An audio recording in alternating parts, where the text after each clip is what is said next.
ایک دھیلا حرام جگہ پہ. یہ جو گویوں پہ پیسے پھینکتے ہو حلال ہے؟ چلیں بینڈ باجا تو شادی پہ آپ نے اپنی مرضی سے بند کرنا ہے یا بجانا ہے، لیکن گویوں پہ جو پیسے پھینکتے ہو جائز ہے؟ بولے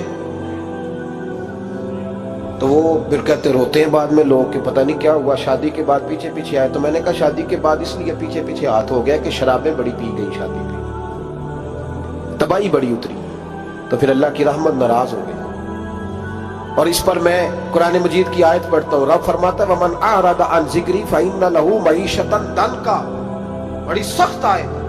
وَمَنْ أَعْرَضَ عَنْ ذِكْرِي، فرمایا جب تم میرے تذکرے سے، میرے ذکر سے منہ پھیر لیتا ہے، فَإِنَّ لَهُ مَعِيشَةً ضَنْكًا، تو میں تیری معیشت کو، تیرے رزق کو تنگ کر دیتا ہوں. تیری زندگانی تنگ ہوتی، اور جس کی زندگی اللہ تنگ کرے اس کی کوئی کھول سکتا ہے؟ کہتے ہیں بڑی جگہوں پہ گیا ہوں، بڑی پھوکے مروائی، بڑے دم کرائے، حالات صحیح نہیں ہوتے، تو مسجد آ کے توبہ کر. وہ کہہ رہا فَإِنَّ لَهُ مَعِيشَةً ضَنْكًا. اعلان ہے قرآن پاک کا کہ جب تو میرے ذکر سے منہ پھیرے گا، روٹی میری کھائے اور پیسے لے کے عیاشی کرے، مسجد آئی نہ. حکم تو یہ ہے کہ جتنی جتنی نعمت بڑھتی جائے سجدے بڑھنے چاہیے، لیکن ہم لوگ سجدے کم کرتے جاتے ہیں، فرض نماز بھی نہیں پڑھتے، پھر رزق تنگ ہوتا ہے، پھر اللہ کے عدل کا نظام چلتا ہے، پھر خرابی ہوتی ہے. اس لیے یاد رکھیں قرآن مجید نے حکم دے دیا کہ اگر چاہتے ہو کہ رزق میں برکت ہو تو پھر رزق دینے والے کے آگے جھک جاؤ، پھر رزق دینے والے کے آگے جھکو. تو مالی پریشانی کا بہت بڑا سبب یہ ہے کہ ہم مسجد کی طرف نہیں آتے، دین کی طرف نہیں آتے، پیسہ ناجائز جگہ پہ خرچ ہوتا ہے. آپ یقین کریں مسجدوں کا حال خستہ ہے، مدارس کا حال قابل رحم ہے، قابل رحم حالت ہے مدارس اسلامیہ. اور لوگ پیسہ کہاں خرچ کرتے ہیں؟ میں تو یہ روتا رہتا ہوں، ہر جگہ روتا ہوں. میں دنیا کے کسی پاکستان کے کونے میں بیٹھتا ہوں تو روتا ہوں. ایکٹر پل گئے، اور اہل سنت کا تو ویسے اللہ حافظ ہے، قوالوں کی کوٹھیاں دیکھنے کے قابل ہے. اور نعت خواں جو سر سیکھتے ہیں رات کو کہیں بیٹھ کے اور صرف آواز سریلی ہے، ان کے مکان پجاروں دیکھنے کے قابل ہے. اور جس شخص نے ساری زندگی رسول اللہ کا دین پڑھایا ہے، ساری زندگی، شیخ الحدیث مزاج کے لوگ ہیں جن کی بیٹیوں کی شادیاں بھی ہونے والی ہیں. مدارس کے بچے موٹے کپڑے پہن کے گرمیوں میں گھومتے ہیں، موٹے کپڑے. اور کوئی چودھری اگر کبھی دینے آتا ہے نا کسی مدرسے میں پیسے، تو کہتا ہے جی وہ میں نے 50,000 روپیہ خرچ کرنا ہے، تو کچھ جگہ کوئی کام بتائے کون سا ہونے والا ہے. میں کہا تو لہجہ کہا رہی، یہ کام بتائے. اب کسی امام کی بیٹی کی شادی ہونے والی ہے تو پہلے تجھے جا کے بتائیں کہ اس بات ہم نے خرچ کرنے. کہتے نہیں وہ میرا اعتبار نہیں. تو اعتبار نہیں تو جا دوڑ جا. یہاں کوئی بھوکے ننگے لوگ بیٹھے، یہ رسول اللہ کا نام لیتے ہیں، اور جو مصطفیٰ کا نام لیتے ہیں رب انہیں اتنا نوازتا ہے کہ کہیں کوئی کمی باقی نہیں رہتی. وہ کمال کر دیتا ہے جب وہ دیتا ہے. دروازہ رسول سے جسے ملتا ہے، میرے اعلیٰ حضرت بول کے کون دیتا ہے؟ دینے کو منہ چاہیے، دینے والا ہے سچا، دینے والا ہے سچا. میں بہت دور تھا پنجاب کے کونے میں، تو محفل سے فارغ ہوا تو 5,000 کے نا 4 نوٹ ایک چودھری سامنے لہدا کر کے، اس طرح شادیوں پہ نہیں دیتے 2,000 دا بکھرا کرنا نظر آوے، ادھر کتے نہیں لگے کہ 1,000 ہی دے گیا، تو لہدا کر کے نا 4 نوٹ تو یوں کیا حضرت صاحب یہ. میں نے کہا تو شاید مجھے جانتا نہیں، پتہ نہیں میں کون ہوں. اس نے کہا کیا مطلب؟ میں نے کہا بڑی مسجدوں میں لوگوں نے کہا آ جاؤ. میں نے کہا وہاں رہنا ہے جہاں مسجد بھی ہو اور اللہ کی دی ہوئی عزت بھی ہو. بڑے اداروں میں تو باتیں بڑی سننی پڑتی ہیں، تو سمجھا ہی نہیں ہمیں. تو نے یہ کس طرح کی بات کر دی؟ اس کو اٹھا کے لے جا. غیرت ہے بڑی چیز جہاں نے تگو دو میں، پہناتی ہے یہ فقر کو تاج سردارا. ایک صاحب مجھے ٹیلی فون کر کے کہنے لگے جناب ایک ٹائم چاہیے تھا. میں نے کہا یار سارے وقت اتفاق کی بات ہے کہ 6 7 8 مہینوں قبل لوگ وقت لے لیتے ہیں تو ٹائم نہیں ہے. کہنے لگے میرا تو عمرہ کرانا بھی ارادہ سی میرا تو میں نے کہا میں نے کبھی خواب میں بھی نہیں سوچا تھا کہ میں مدینے کی اتنی حاضری دوں گا جتنی میرے رب نے مجھے دلائی ہے. تو مجھے کون سی بات بتاتا ہے؟ یہ تو میرے رب کا فضل ہے. میرا دی گل نہ غریباں دی گل ہے، مدینے چ جانا نصیباں دی گل ہے. تو کیسی بات بتاتا ہے کہ تھوڑا سا میں اشارہ دوں گا تو شاید بندہ جو ہے وہ فوری طور پہ پگھل جائے گا؟ ایسا مسئلہ ہی کوئی نہیں. میرے رب کا تو اتنا کرم ہے کہ ہم نے خواب میں بھی نہیں سوچا تھا کہ اتنا نوازے گا. تو یہ لوگ غلط سمجھتے ہیں میں اپنے مدرسے کے طالب علموں کو کہتا ہوں زندگی میں سب سے اچھا کھانا اللہ تمہیں دے گا اور سب سے زیادہ اچھا کپڑا اللہ تمہیں دے گا, سب سے اچھی گاڑی اللہ تمہیں دے گا. بس ایک شرط ہے, ساری زندگی محمد عربی کے وفادار رہنا, رسول اللہ کے نظام سے حضور کے طریقے سے کبھی غداری کبھی نہ کرنا. بڑا نوازے گا اور اتنا نوازے گا تم نے کبھی سوچا بھی نہیں ہوگا. تو یاد رکھیں اللہ رزق میں برکت دیتا ہے, لیکن اس وقت جب ہم اپنی زندگی حقیر کرتے ہیں نا, اب جہاں آنے لگا ہوں وہاں آپ کو لانا چاہ رہا ہوں. ہم پتہ کیا کرتے ہیں, ہاتھ پھیلاتے ہیں. بڑے بڑے رئیس اعظم ہو کے لوگ ہاتھ پھیلاتے ہیں. اگر آپ ناراض نہ ہو تو ایم این اے نے بھی انویسٹر رکھے ہوتے ہیں, ایم پی اے کا بھی انویسٹر, وہ بھی فون کرتا ہے کہ اتنے فلیکس تیرے ذمے, اتنے تیرے ذمے. یہ مت سمجھے کہ مانگنے والا چھوٹا طبقہ ہے. یہاں بڑے بڑے لوگ ہیں. یہاں تو پولیس افسر بھی دکان پہ آ جائے تو دکاندار پریشان ہوتا ہے کہ یہ مفت ہو رہا ہے, یہ پیسے نہیں دے گا. تو یہاں مانگنے کے سٹائل بڑے بڑے نرالے, بڑے بڑے لوگ ہیں. ناراض نہ ہوئیے گا, سب کی بات نہیں کر رہا, لیکن الا ماشاءاللہ اکثر کی بات کر رہا ہوں. اب میرے نبی پاک صلی اللہ علیہ وسلم نے درس دیا, فرمایا زندگی میں ہاتھ نہ پھیلانا کبھی بھی, زندگی میں کبھی بھی ہاتھ. مالی پریشانی کا حل بتایا. میرے حبیب فرمانے لگے یوں نہ کرنا ورنہ پھر دوبارہ ساری زندگی اس طرح نہیں ہو سکے گا. فرمایا اپنی غربتیں چھپا کے رکھ, اگر اللہ کبھی آزمائش ڈالے تو اللہ کے ساتھ بات کر, اس کے نیک بندوں کے ساتھ بات کر. کبھی بھی یوں نہ کرنا ورنہ ساری زندگی پھر تم مانگتا ہی رہے گا. تو یا رسول اللہ کیا کرے؟ فرمایا تو دینے کا ارادہ کر, اللہ بھی تجھے مالا مال فرما دے گا. تو جس نے ہاتھ پھیلایا ہوا ہے نا, اس نعت خان نے بھی, مولوی نے بھی, ایم این اے نے بھی, ایم پی اے نے بھی, اور وزیر نے بھی, اور مشیر نے بھی, اور کیا بتائیں کہاں تک. ہمارا تو وزیر اعظم کسی ملک چلا جائے تو اگلا ملک پریشان ہو جاتا ہے کہ شاید کچھ لینے آیا ہے. جن کو آج یوم پاکستان ہے, پاکستان مانگنے کے لیے نہیں بنا تھا, یہ دینے کے لیے بنا تھا. یہ تو دینے کے لیے بنا تھا. یہ تو وہ سلطنت بنائی گئی تھی جو درویشوں نے قائم کر دی تھی, اور اس ملک کو بھکاری بنا دیا ہے. لیکن ہم پھر بھی مایوس نہیں, یہ مٹی بڑی حسین ہے. انشاءاللہ تعالی یہاں سے ایسے پھول کھلیں گے کہ ساری دنیا کو خوشبو جائے گی. اس دھرتی سے انشاءاللہ تعالی ایسے درخت اگیں گے کہ سارا زمانہ سائے میں بیٹھے گا. میں دور نہیں نکلنا چاہتا. ایک رزق کی تنگی کا معاملہ یہ ہے کہ ہم مانگتے ہیں. کچھ لوگ اس لیے بھی کسی سے سوال کر لیتے ہیں کہ کوئی کہے نا امیر بڑا ہے. سوال شادی کا موقع آتا ہے تو 2-4 دوستوں کو فون کر لیتے ہیں, پھر رشتہ داروں کو بتاتے پھرتے ہیں کہ میں نے تو قرضہ پکڑ کے نکاح کیا, قرضہ پکڑ کے رجسٹری کرائی ہے, تاکہ لوگ. تو جب تو ایک دفعہ مانگ لیتا پھر ساری زندگی تیری مالی مشکلات حل نہیں ہوتی. ایک وجہ یہ ہے. اب آئیے ان پریشانیوں کے کچھ روحانی علاج ہیں. 2-1 باتیں عرض کروں. سورہ طلاق 2-3 نمبر آیت کی گھر جا کے تلاوت کریں. رب کریم نے فرمایا وَمَن يَتَّقِ اللَّهَ يَجْعَل لَّهُ مَخْرَجًا, فرمایا جب تو اللہ سے ڈرے گا تو اللہ ہر مشکل سے نکلنے کا تجھے رستہ عطا فرما دے گا. اور کیا خوبصورت انداز ہے قرآن مجید کا, اور ہم نے اس کا لاکھوں بار تجربہ کیا, 20 اور سینکڑوں بار یہ چیز ذاتی طور پر پریکٹیکل سے گزری. اللہ نے فرمایا ہر مشکل سے نکلنے کا رستہ بھی دے گا, وَيَرْزُقْهُ مِنْ حَيْثُ لَا يَحْتَسِبُ, اور اللہ تجھے وہاں سے رزق دے گا کہ تو نے کبھی سوچا بھی نہیں ہوگا. وَيَرْزُقْهُ مِنْ حَيْثُ لَا يَحْتَسِبُ, سے دے گا کہ تو نے کبھی سوچا بھی. ایک صحابی تھے حضرت عوف بن مالک رضی اللہ تعالیٰ, کہتے میرا بچہ کافروں نے قید کر لیا, گھر میں غربت پہلے بڑی زیادہ تھی, میں دروازہ رسول پہ آیا, حضور اب کیا کروں؟ تو کہتے ہیں نبی پاک نے فرمایا بھروسہ اللہ کی ذات پہ کر, توکل اللہ کی ذات پہ کر, اور گھر جا کے تسبیح لے کے میاں بیوی بیٹھ جاؤ اور پڑھو لا حول ولا قوت الا باللہ العلی العظیم, جاؤ پڑھو جا کے. کہتے میں گھر بیٹھا ابھی چند تسبیحاں پڑھی تھی کہ دروازے پہ دستک ہوئی. دروازہ کھولا تو میرا بیٹا دروازے پہ کھڑا تھا. پلٹ کے دیکھا تو 400 بکریاں بھی لایا تھا. اور میں نے کہا بیٹا یہ کیسے آ گئی؟ کہنے لگے ابا جی مجھے ایک حویلی میں کافروں نے قید کیا ہوا تھا, میں بڑا پریشان تھا, لیکن ابھی تھوڑا دیر پہلے پتہ نہیں کیا ہوا, میں نے یوں ہاتھ لایا تو رسیاں کھل گئی. باہر نکلا ہوں تو 2-3 بندوں پہ نیند کا ایسا غلبہ تھا کہ بے ہوش ہو کے گرے ہوئے تھے. 400 بکریاں بھی تھی, میں نے دروازہ کھولا, بکریاں میرے ساتھ دوڑنے لگ گئی ہیں. تو میں 400 بکری بھی لے آیا ہوں, پلٹ کے دیکھتا رہا ہوں, پر میلوں کا سفر ہوا وہ آئے ہی نہیں. تو والد کہنے لگے بیٹا چلو پہلے مصطفیٰ کریم سے جا کے پوچھ لیں, دیکھیں کیسے مالی مسئلے حل ہوتے ہیں. حضور سے جا کے پوچھیں کہ ہمارے لیے جائز بھی ہے کہ نہیں. کہتے ہیں دروازے رسول پہ جا کے ہم کھڑے ہی ہوئے تھے کہ نبی پاک نے فرمایا دیکھا رب کریم کا فضل، دیکھا، فرمایا تیرا بیٹا بھی آ گیا، تیری غربت کا بھی حل ہو گیا ہے، یہ کافر کا مال ہے، اسے مال غنیمت سمجھ کے استعمال کر، تیرا ہی ہے۔ لا حول ولا قوت الا باللہ العلی العظیم پڑھیں تو رزق میں پڑھیں گے انشاءاللہ، بول کے بتائیے پڑھیں گے انشاءاللہ تعالی۔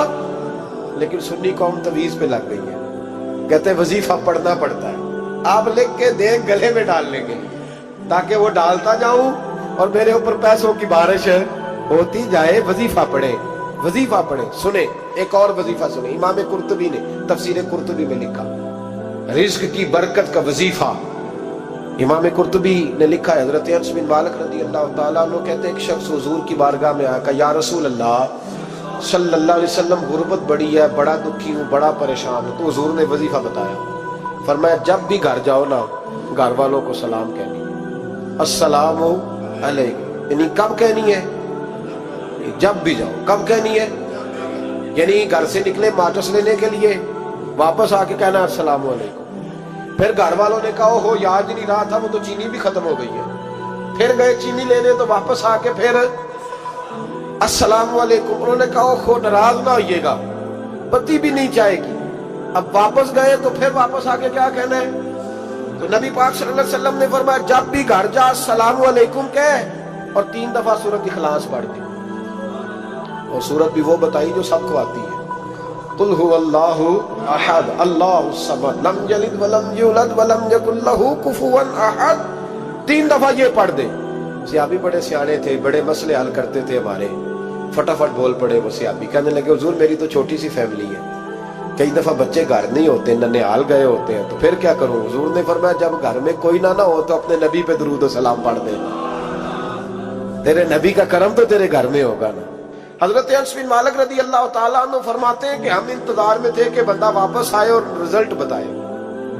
کہتے ہیں وہ کچھ دنوں کے بعد واپس آئے تو عجیب بات کی انہوں نے، ہمسایوں سے کئی دفعہ بندے کی نہیں نا اتنی بنتی، اور کئی دفعہ لگتا ہے کہ میرا ہاتھ اوپر ہی رہے، یہ کہیں مجھ سے تگڑے نہ ہو جائے۔ کہتے ہیں وہ آئے، نبی پاک صلی اللہ علیہ وسلم نے کہا کیا حال ہے تیرا؟ تو عرض کرنے لگے یا رسول اللہ صلی اللہ علیہ وسلم وظیفہ تو میں نے اپنے لیے پوچھا تھا اور میرے تو ہمسائے بھی امیر ہو گئے، حضور وہ تو میں نے اپنے لیے پوچھا تھا اور میرے دائیں بائیں والے لوگوں کو بڑی برکت ہوئی ہے۔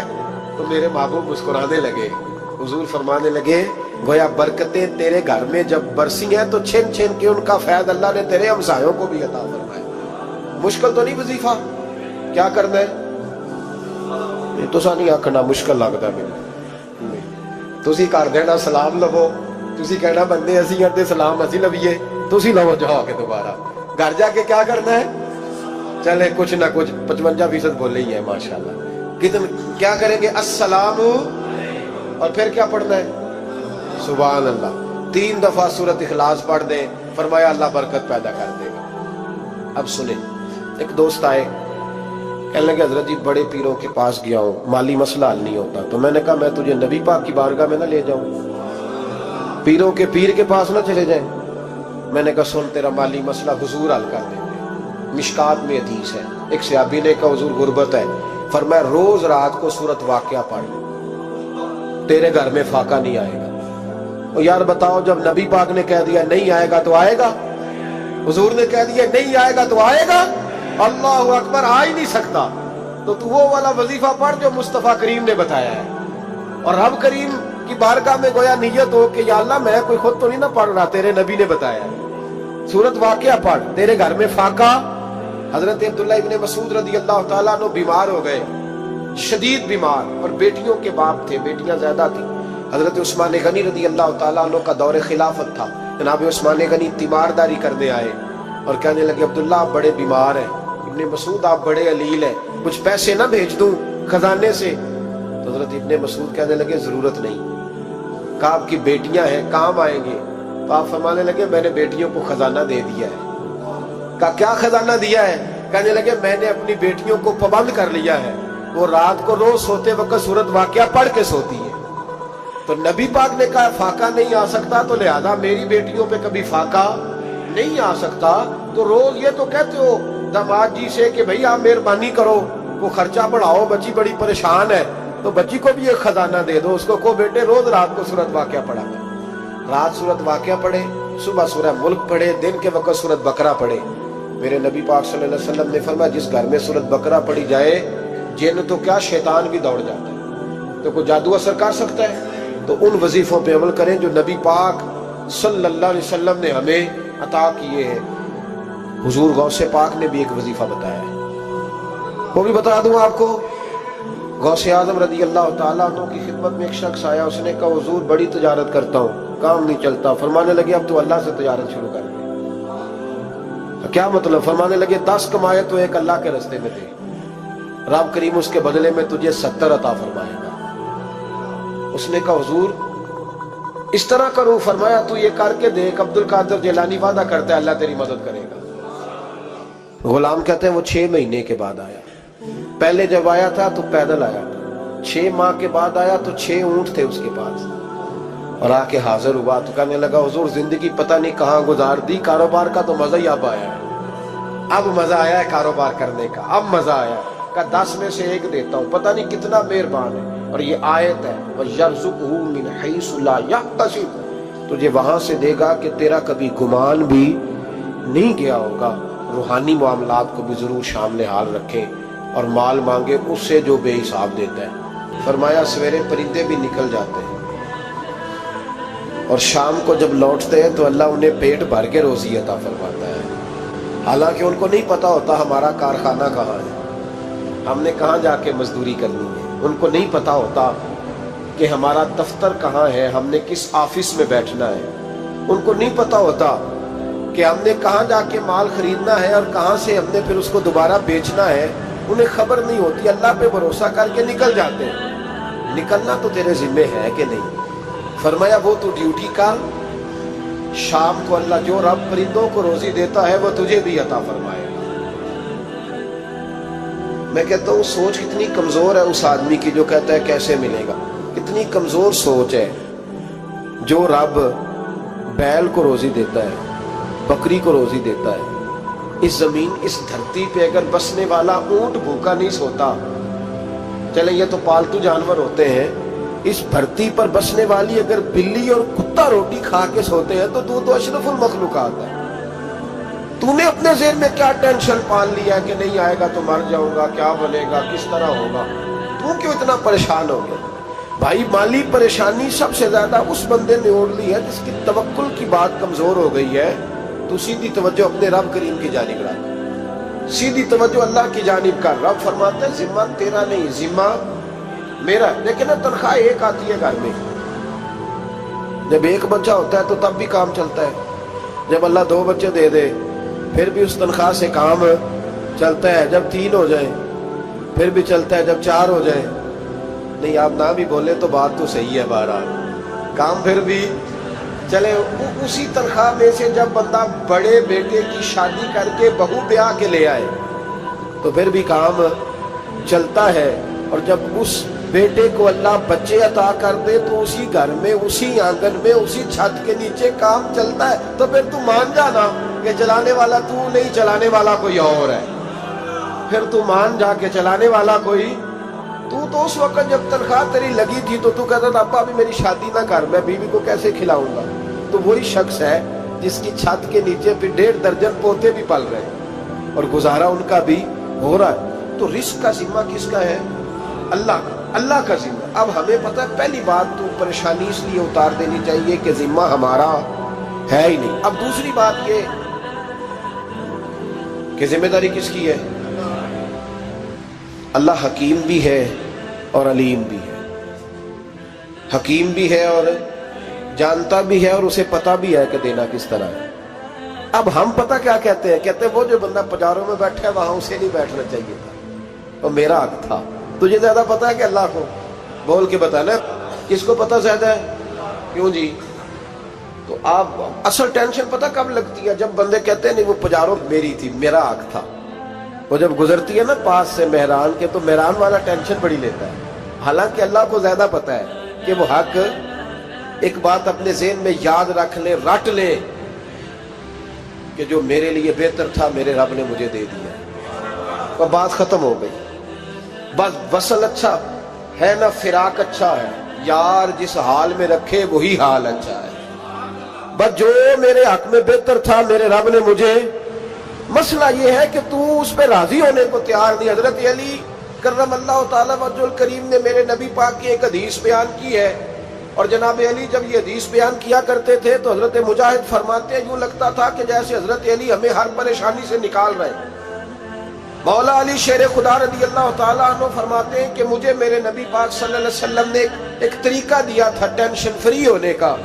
آپ فرماتے ہیں مجھے تو بڑا راس آیا ہے، تم بھی اگر کر لو گے تو تمہیں بھی فائدہ دے گا۔ کہا وہ کیا؟ حضرت علی کہنے لگے محبوب علیہ السلام نے فرمایا تھا لوگوں تم اللہ کے دیے ہوئے تھوڑے رزق پہ راضی ہو جاؤ، وہ تمہاری تھوڑی عبادت سے تم سے راضی ہو جایا کرو گا۔ بس تم 2 نفل بھی پڑھو گے تو اللہ راضی ہو جائے گا، تم 1 رکوع بھی سویرے اٹھ کے پڑھو گے تو وہ راضی ہو جائے گا، وہ تمہارے 313 درود شریف سے راضی ہو جائے گا، تم اس کے دیے ہوئے تھوڑے رزق سے راضی ہو جاؤ۔ ٹینشن اس لیے ہوتی ہے کہ ہم راضی نہیں جو اس نے ہمیں دیا ہے۔ وہ حل میں مزید کی جو دوڑ ہے نا، حل میں مزید کی، بے قدرہ کچھ قدر نہ جاتی، کیتی خوب تسلی ہو، دنیا دار پجاری زردے، کتیاں دے گل ٹلی ہو، بک بک روشن اکھیاں تکیو ویک حویلی کلی ہو، تے کوچ نصیر اساں جد کیتی پہ جانی تھر تھلی ہو۔ تو یاد رکھیں یہ جو ہے نا مصیبت کے مال آ کیوں نہیں رہا، وہ سامنے والا پلاٹ میرے گھر کے سامنے ہے گھر کے سامنے، پر رجسٹری میرے نام کیوں نہیں؟ یہ مصیبت سانس نہیں لینے دیتی۔ موٹر سائیکل کھڑی کرتا ہے نا جب آ کے دکان سے روٹی کھانے آتا ہے، دفتر سے گھر آتا ہے، کاروبار سے آتا ہے، تو جہاں موٹر سائیکل کھڑی کرتا ہے وہ ٹینشن بڑی ہے کہ کبھی میری ہو جائے نا یہ والی جگہ تو میں یہاں بھی بورڈ لگاؤں اپنے نام۔ اس نے مالی پریشانی پیدا کی۔ تو جس حال میں ہے، کیونکہ تو نے اپنا یہ حال خود نہیں بنایا، جس نے بنایا ہے وہ بڑا بہتر جانتا تھا کہ تو اسی حال میں اسے اچھا لگتا ہے۔ تو اسے اسی حال میں، ایک بزرگ تھے تو ان کی طبیعت بڑی علیل ہو گئی، بیمار ہو گئے، تو اللہ نے آزمائش دی تو کیڑے پڑ گئے وجود میں۔ ایک کیڑا یہاں سے کھا رہا تھا، اللہ والے بڑے راضی رہتے ہیں اس کی رضا پہ، تو کیڑا یہاں کھا رہا تھا تو نیچے گر گیا، تو بابا جی نے اٹھا کے پھر وہاں رکھ لیا، کہنے لگے جب اس نے تیری ڈیوٹی مجھے کھانے کی لگائی ہے تو میں اس بات پہ راضی ہوں تو نیچے کیوں گرتا ہے؟ بس ٹھیک ہے کھا، جب اس نے تجھے ڈیوٹی جو تیری لگائی۔ سالبہ بن عبد الرحمن ایک صحابی تھے، سالبہ غالباً نبی پاک صلی اللہ علیہ وسلم کی خدمت میں آئے، کہنے لگے یا رسول اللہ صلی اللہ علیہ وسلم غربت بڑی ہے، میرے لیے دعا کریں اللہ زیادہ مال دے۔ تو محبوب صلی اللہ علیہ وسلم نے فرمایا تو جس حال میں اچھا ہے وہ تیرے لیے بہتر ہے، اس میں تو ہے وہی حال تیرے لیے۔ مشکل ہے نا یہ جواب سننا، کہتے پیر صاحب فلان جگہ سے تویز آیا وہاں تو وارے نے آرے ہو گئے، تو آپ کے ہاں، تو میں کہتا ہوں یہ تویز دینے والا اگر تویز دے کے امیر بناتا ہے تو پہلے خود کیوں نہیں بنتا؟ یہ خود تو 150 کا تویز بیچ رہا ہے، اپنی بیچارے کی حالت یہ ہے، اگر اتنا ہی تویز اس کا چلتا ہوتا تو پہلے 5 جو پجارو اس کے دروازے پہ کھڑی ہوتی۔ عجیب چکر ہے اور عجیب جگہ لوگ الجھ گئے، سمجھتے ہی نہیں بات کو۔ یا رسول اللہ صلی اللہ علیہ وسلم دعا کر دے، تو محبوب نے کیا فرمایا؟ فرمایا تو جس حال میں ہے نا وہ حال تیرے لیے بہتر ہے، اسی میں رہ۔ کہ نہیں حضور دعا کرے، فرمایا سالبہ تو باز آ جا، حضور دعا کرے، فرمایا تو باز آ جا، 2-3 دفعہ کا ضد کی، محبوب نے فرمایا جا پھر اللہ تجھے زیادہ پیسے دے گا۔ چند بکریاں خریدی، اتنی برکت ہوئی کہ بکریوں کے ریوڑ بن گئے، پھر کچھ بکریاں بیچ کے گائے خرید لی، ان کے بھی ریوڑ ہو، پھر کچھ اونٹ اونٹنیاں لے لی، ریوڑ ہی ریوڑ۔ پہلے 5 وقت مسجد میں آتے تھے، اب فجر اور عشاء رہ گئی۔ پھر مال زیادہ ہوا تو مدینے شہر میں کوئی جگہ ہی نہیں، مدینے سے باہر حویلی خریدی، پھر جمعہ ہی رہ گیا، جمعے کے جمعے آتے۔ زکوٰۃ کا حکم آیا، میرے نبی کریم علیہ السلام نے حضرت ابو ہریرہ کو بھیجا، فرمایا جا اسے کہہ تیری زکوٰۃ بنتی ہے 2.5%۔ 10 کروڑ روپیہ ہو تو کتنی زکوٰۃ بنتی؟ بھئی 1 کروڑ کی 2.5 لاکھ ہوئی نا، تو 10 کروڑ کی کتنی ہوئی؟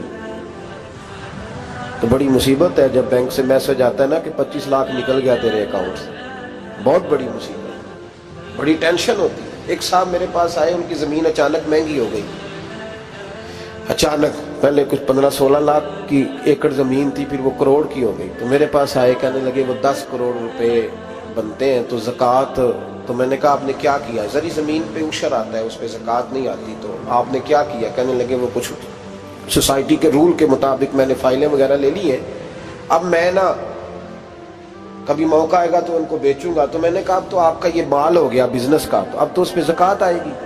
10 کروڑ پہ جب 25 لاکھ سنا تو کہنے لگے فوراً دینی پڑتی ہے کہ تھوڑی تھوڑی سے بھی کام چل جاتا ہے؟ تو میں ان کا چہرہ دیکھنے لگا، میں نے کہا نہیں وہ تو آپ کو پتہ ہے، ویسے حضرت عمر فرمایا کرتے تھے بانٹ کے نہ دو، کوشش کرو کسی ایک کوئی دو، چلو کسی کا تو کچھ بن جائے، تو ایک کوئی دینی چاہیے۔ کہنے لگے تو مطلب یہ ایسا ہی حکم ہے؟ میں نے کہا آپ کسی اور سے تحقیق کر لیں۔ اب یہ وہی لیتے وقت نہیں تجھے ٹینشن ہوئی کہ 15 لاکھ کا کروڑ ہو گیا، تو اس وقت نہیں تو نے کہا کہ یا اللہ، تو یہ کیسی سوچ ہے مسلمان؟ کس طرح کا اس کا؟ ہمارے ہاں جب کسی آدمی پہ حالات خراب ہوتے ہیں نا تو سب سے پہلے وہ اس طرح کرتا ہے کہ جو میں کہیں اللہ کے رستے میں دیتا ہوں پہلے اسے بند کرو۔ جس رستے تجھے آ رہا تھا پہلے تو نے وہ رستہ بلاک کیا۔ حضرت اسماء بنت ابی بکر صدیق کہتی ہیں میں حضور کو مسجد کے لیے، ادارے کے لیے، صحابہ صفا کے لیے کچھ دے رہی تھی، تو میں نے گننا شروع کیا تو حضور مسکرانے لگے۔ حضور مسکراتے کیوں ہیں؟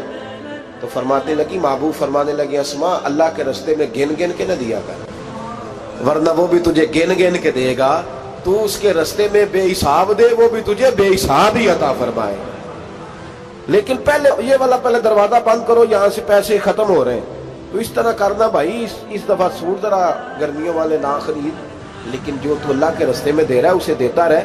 لیکن ہم اپنا نقصان کرتے ہیں، زیادتی کرتے ہیں اپنے ساتھ۔ میں نے آپ کو پہلے بھی بتایا تھا پیار کی بولی ہے، پھر بولتا ہوں۔ ایک بڑے بڑے پیار والے دوست ہیں، ایک دفعہ مجھے کہنے لگے کہ آپ کئی دفعہ اعلان کرتے ہیں تو مجھے اچھا نہیں لگتا، اور آپ ادارہ بھی بہت زیادہ بننے والا ہے، بڑی چیزیں میں دیکھتا ہوں جو ہوں تو بڑا نظام اچھا ہو جائے، آپ دعا کریں اللہ مجھے پیسے دے تو میں بڑے سارے خرچ کروں گا اس کے رستے میں۔ تو میں نے کہا یا اللہ اسے 10 کروڑ دے، یہ 9.5 کروڑ تیرے رستے میں دے دے گا۔ تو وہ چپ کر گیا، جس طرح آپ نہیں کر گئے سارے، چپ کر گیا وہ بھی۔ اس نے کہا جی نہیں جی انشاءاللہ کریں گے۔ تو میں کیا پلیا جی تے دعا پہ ہوں دیا، ابھی تو وہ آئیں گے تو تب دیکھی جائے گی، تو یہیں اڑ گیا ہے۔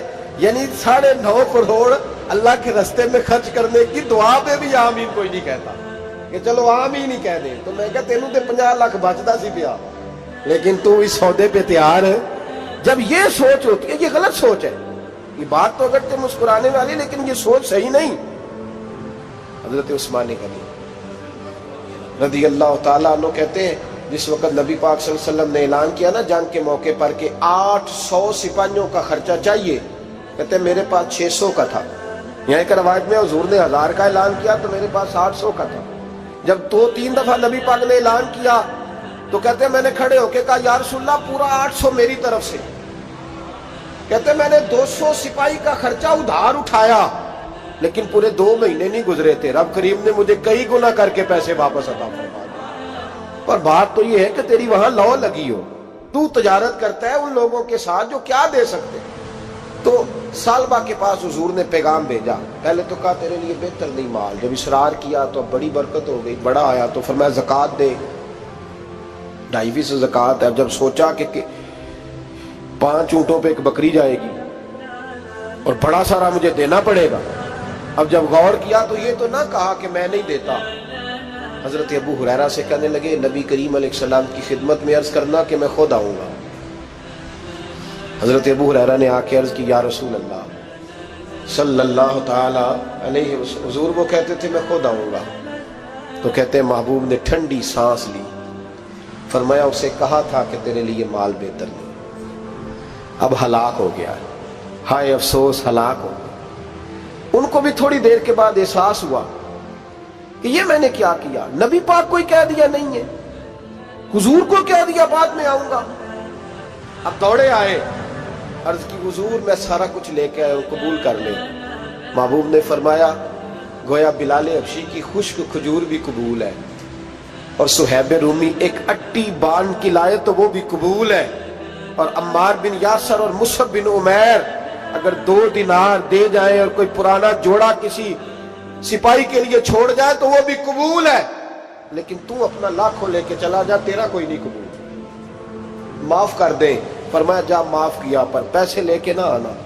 اگلے سال پھر آئے, بندے ہوئے ہاتھ ہیں. محبوبہ میں دولت کا کیا کروں, آگ لگانی ہے, قبول کر لے. فرمایا تو لے جا, تیرا نہیں قبول, گرا جو ان کی نگاہ سے وہ سنبھل نہیں سکتا.